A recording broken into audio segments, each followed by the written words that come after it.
Everyone has a story today. Everyone thinks their story is unique. But you need to condense that story down into one-liner. One line really matters because when you're messaging someone for the first time, they really don't care who you are. They don't care about what you're writing about. So their attention needs to be piqued immediately. Basically, come up with every name or number that might be impressive about their startup or their background and condense it into one line. So for example, if I introduce myself to someone, I'll say, "Hi, Harry. I led growth at Duolingo from 3 to 200 million users before working Mike Bloomberg presidential campaign, and co-authored a neuroscience study." Like, I don't know if that's what I would do, but like, these are 3 moments and 3 signifiers that Harry would say, I don't know who Gina is and what she did, but she just said 3 things that make me think this is important and I should pay attention.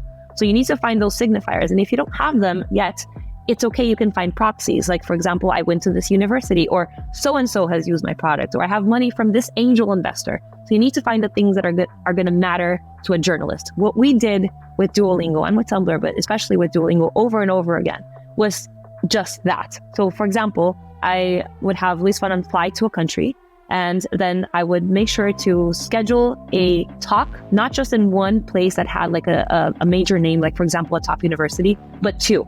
And so it would be normally like a top university in that country and then a top tech conference. And I would try to make it so that it all happened within 1 week or 10 days max.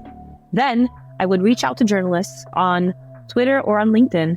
I would have this one-liner, and then I would say, Luis has been invited by, and then I would use the 2 things that they would go, wow, this matters. Like, imagine, Harry, you've never heard of Harry Stebbings, but he was just invited by Harvard and TechCrunch to speak at blah, blah, blah.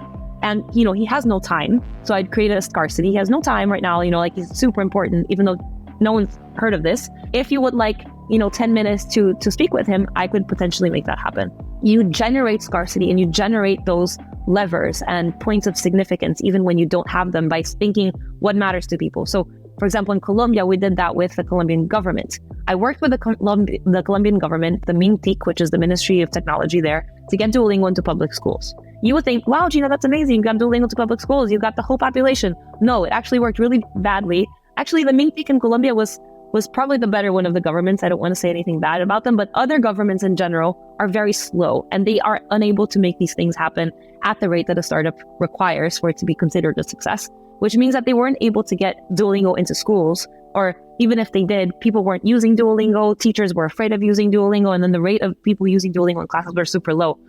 None of that mattered because we could use that for PR. Because now I could reach out to journalists and say, Duolingo is officially being used alongside the Ministry of Technology or the Ministry of Education of your country in public schools. And I have proof because as part of my little contract, I said they had to have a little landing page where they put the Duolingo logo on it. So then I could like hyperlink so the journalist could go and see, wow, it's true. The Duolingo logo is on the government website. And suddenly now the journalist thinks Duolingo is really important and really matters. The government is putting their name behind it. So even though this partnership isn't really going anywhere and it's not quite working, I have now signaled to the journalist that they should know about something and they don't, and they need to catch up.